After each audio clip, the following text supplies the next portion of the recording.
जल्दी fast answer दो।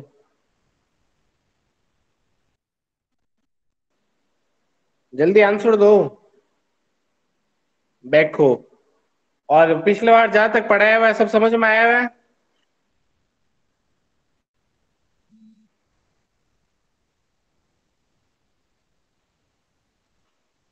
Yes और नो। लास्ट क्लास तक जो पढ़ाया हुआ है वो समझ में आ गया ना। ओके। फिर अपन आज न्यू टॉपिक पढ़ते हैं, पावर शावल।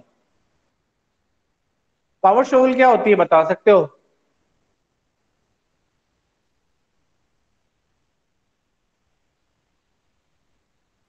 पावर शावल इस इमेज के अंदर प्रेजेंट है ना? कौन सी वाली है? एनीवन?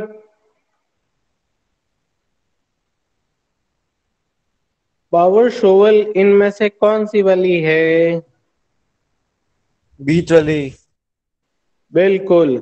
एक तरह से ये बोल सकते हो, जेसीबी के जो पीछे वाला होता है वो भी शोवल ही होता है, पर ये वाला क्या होता है, एज इट इज यहाँ एक जगह पुट करके कहीं पर कुछ खुदाई करनी हो या कुछ रिमूव करना हो तो वहां यूज आता है। और ये याद रखना कि नहरों की सफाई के लिए भी यूज आता है पावर शोवल। नहरों के अंदर सिल्ट जमा हो जाती है ना, तो सिल्ट को निकालने के लिए पावर शोवल यूज आता है। ठीक है। फिर आज अपन पावर शोवल पढ़ते हैं।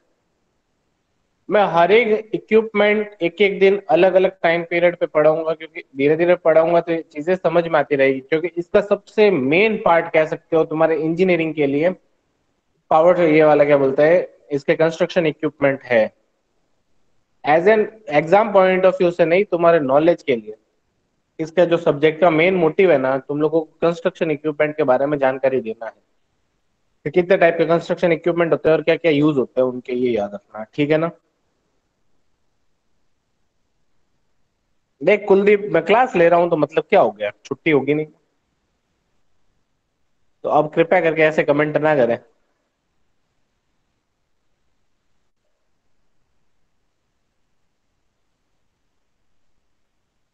फिर आज पढ़ते हैं पावर शॉवल, या उसको बोल सकते हो front shovel.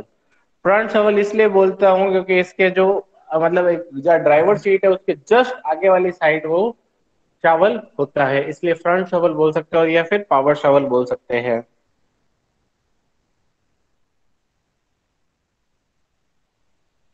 Long lasting and useful class of earth moving equipment capable of excavating all types of earth except hard rock। मतलब अगर सारे टाइप के रॉक्स को मूव नहीं, सारे टाइप्स के अर्थ को रिमूव कर सकता है, केवल केवल पत्थर को छोड़ के। पत्थर में ये इक्विपमेंट वर्क नहीं करेगा, क्योंकि इसके जो जॉज होंगे वो खराब हो जाएंगे, इसलिए।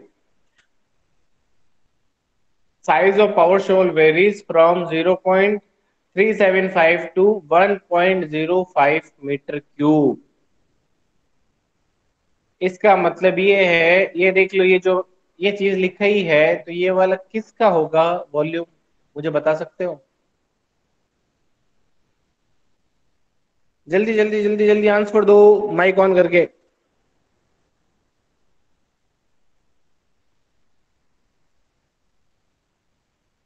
क्योंकि लिखने में टाइम ज्यादा लगेगा, इसलिए जल्दी आंसर दे दो। सर जेसीबी और सावल में दोनों में डिफरेंस क्या है? देख, जेसीबी शॉर्ट वर्क के लिए होगा, शॉवल क्या होता है, एक जगह इक्विपमेंट को रख दिया और उसकी जो मतलब उसकी आर्म की लेंथ होती है ना वो ज्यादा होती है एज कम्पेयर टू, और इसका काम ही खुदाई करना होता है। जेसीबी तो दूसरी चीज के लिए भी यूज आ सकती है, जेसीबी क्या मल्टी फंक्शनल है। इसका केवल तो काम है जेसीबी क्या, खुदाई खुदाई करना, या फिर कुछ चीज अंदर से जहां तक अपने आर्म नहीं पहुंच रहा, जेसीबी नहीं जब पहुंच पा रही, तो वहां जाके ये इक्विपमेंट यूज हो सकता है। वैसे तो सर जेसीबी तो खुदाई करती है। जेसीबी खुदाई के साथ कचरा भी तो रिमूव करती है भाई। अब बोल, करती है नहीं करती है? करती है आगे वो वाला तो। जो उसका पार्ट होता है, तो फिर इसका काम केवल खुदाई करना ही है। और ये खुदाई देख, जेसीबी हर जगह मतलब क्या बोलता है, जेसीबी का आम छोटा होता है, इसका आम बहुत ज्यादा बड़ा होता है। जो लीवर आर्म होगा ना इसका बहुत ज्यादा बड़ा होगा, इसलिए ये काफी हद तक इसकी रीच होती है। अभी देखना डायग्राम के थ्रू शो करूंगा। ये मैंने वॉल्यूम पूछा, ये वॉल्यूम किसका है मुझे ये बता दो। इसका मतलब है कि ये इतने टाइम में इतनी मिट्टी रिमूव कर देगा, इतने वेरिएशन होता है इसका वॉल्यूम। जो शॉवल का होता है ना, वो जो आगे वाला शॉवल होता है जहाँ पर जॉज होंगे, उसका वॉल्यूम इतना होगा। ठीक है ना। अलग अलग साइज पे डिपेंड करेगा, इसके बीच में वेरी करेगा। It may be a crawler mounted और व्हील माउंटेड शॉवल। काउलर देख,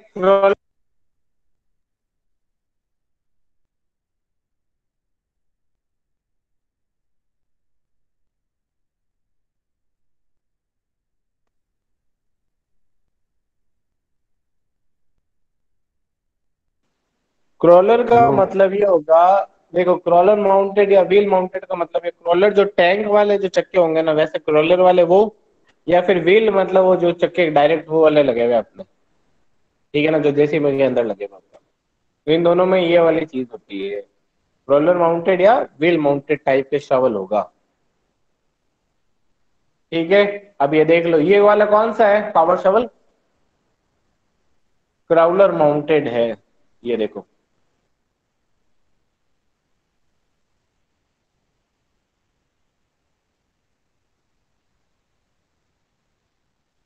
ठीक है। अब देख ले इसके, ये वाला क्राउलर माउंटेड शावल है, इसकी देख, ये आम तो ये वाला हो गया रस्सी, ये वाला देख, ये आम बहुत ज्यादा बड़ा होगा, कितना मूव हो सकता है अपने हिसाब से, एडजस्टमेंट के हिसाब से। तो इसीलिए ये वाला पावर शोवल यूज होता है काफी जगह जहाँ जैसे भी यूज ना आती हो। जहाँ जैसे भी यूज आती है वह जैसे भी यूज आती है। पर जहाँ जैसे भी काम नहीं कर पाए, मतलब खुदाई का, तो वह पावर शॉवल यूज आता है। आ गया समझ में। फिर नेक्स्ट पे मूव ऑन करते हैं। क्रॉलर माउंटेड शावल लो स्पीड होती है, क्योंकि देख लो, एक टैंक क्या होती है, टैंक की स्पीड स्लो होगी क्योंकि उसके चक्के ऐसे होते हैं। Effective in unstable soil. अब देखो मेरी बात सुनो, अनस्टेबल सॉइल का मतलब है जहाँ मिट्टी एक तरह से धंसने वाली हो, वहां ऐसी क्राउलन माउंटेड शॉवल ज्यादा इफेक्टिव होंगे, क्योंकि वो धंसेगी नहीं मशीन।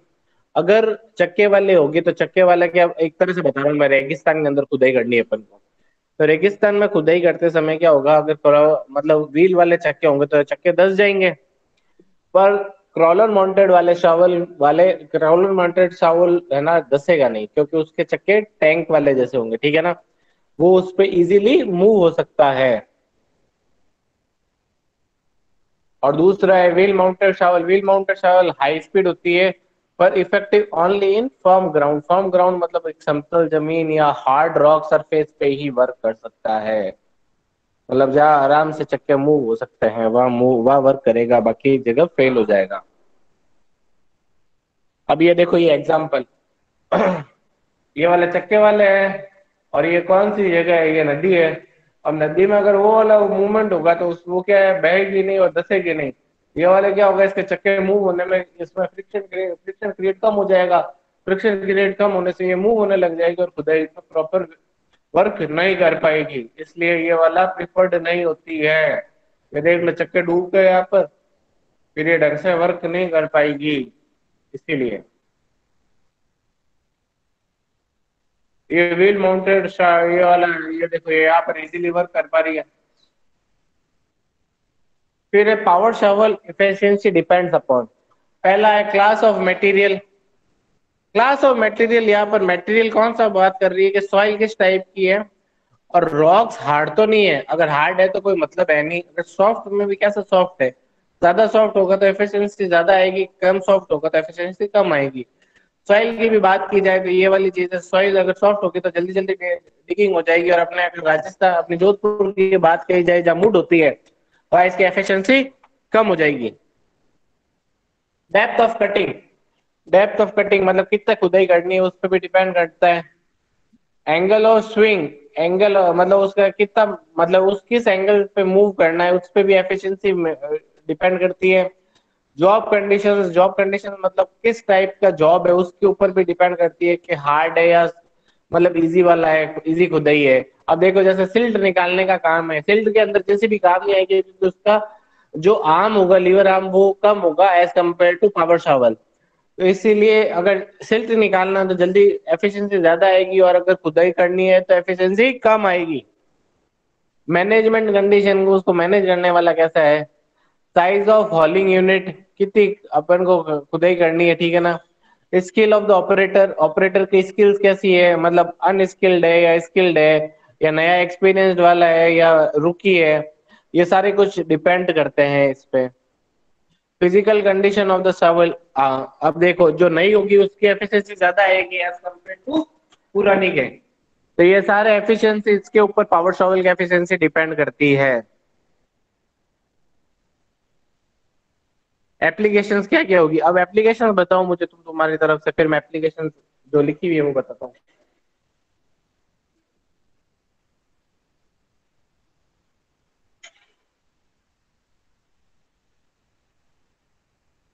जल्दी बताओ, मुझे तो पता नहीं है।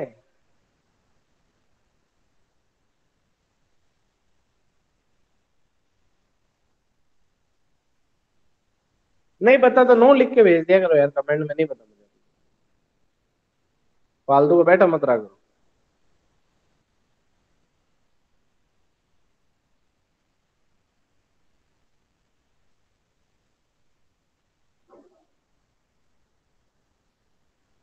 जल्दी बताओ, यस या नो।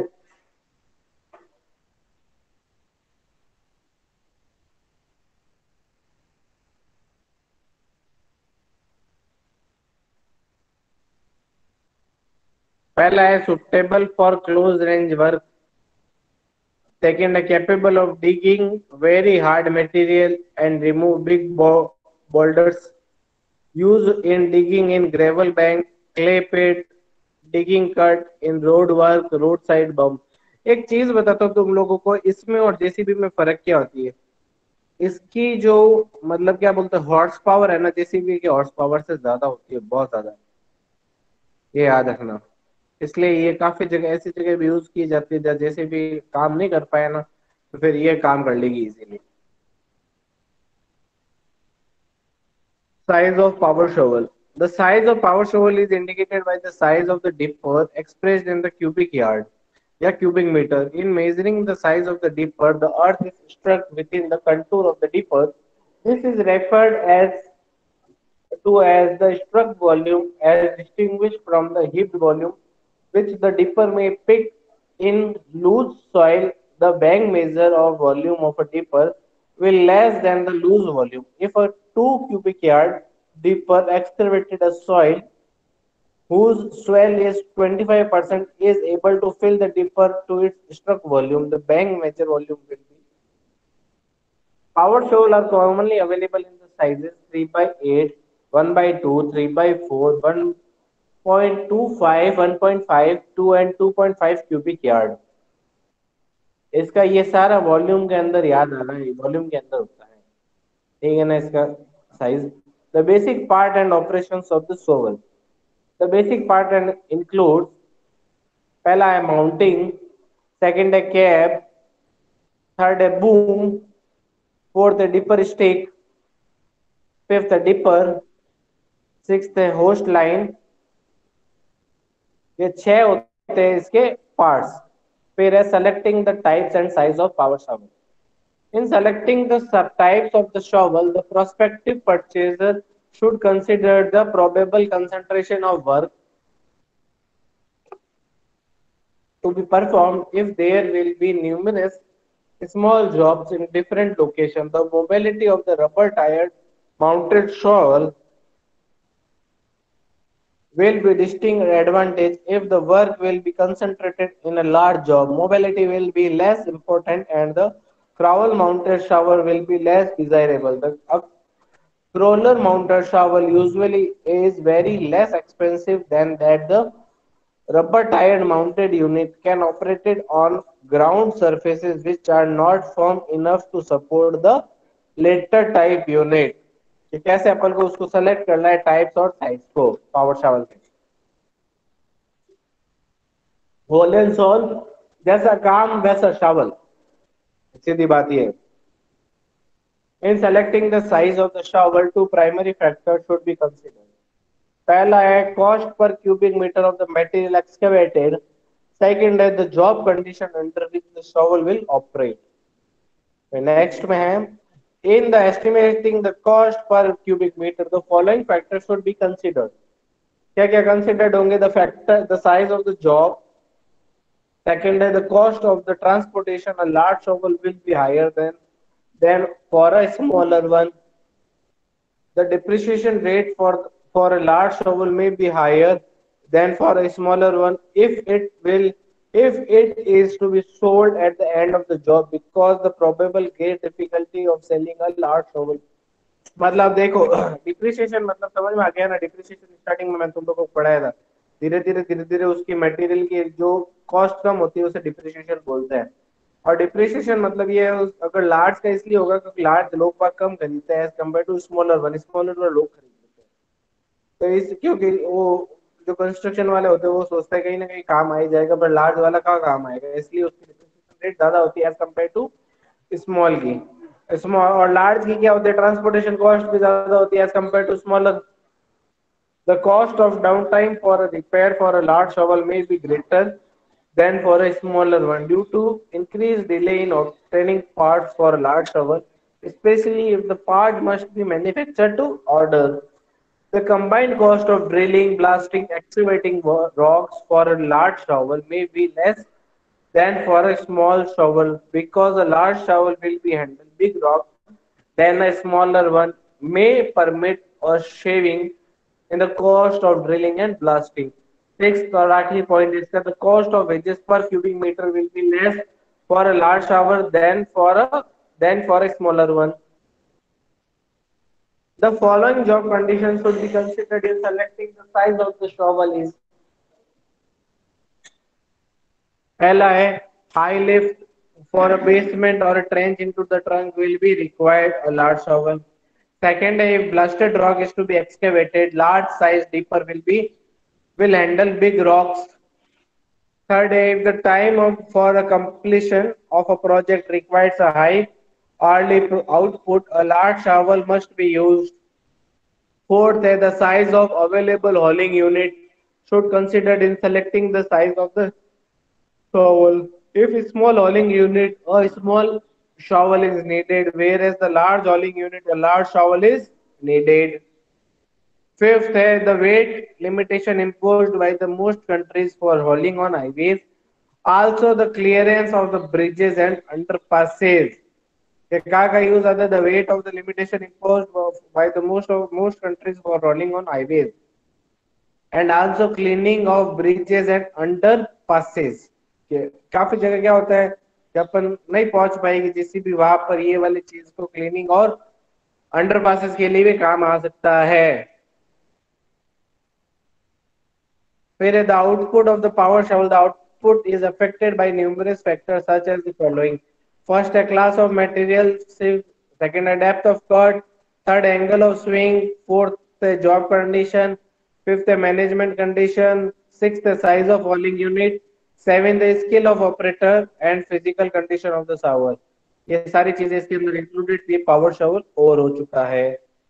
अब बताओ तुम लोगों को किसी को कुछ डाउट है इसके अंदर? डाउट है या नहीं है?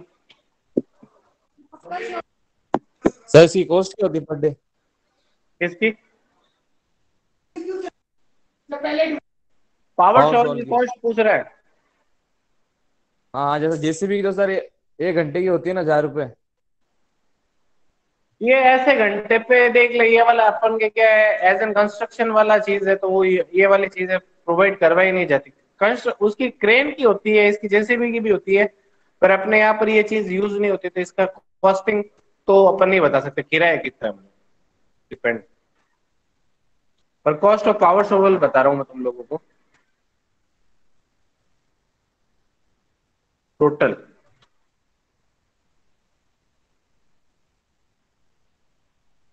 ये रहती है 7 लाख पर पीस। 7 लाख का होता है पर पीस, 76 हॉर्स पावर का। और ये इंडियन मार्ट पे अवेलेबल है। कितने की है? 7 लाख का एक पीस है। और हॉर्स पावर है 76।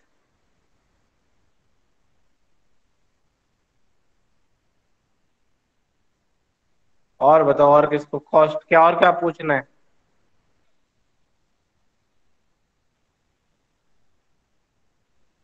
जल्दी बोलो।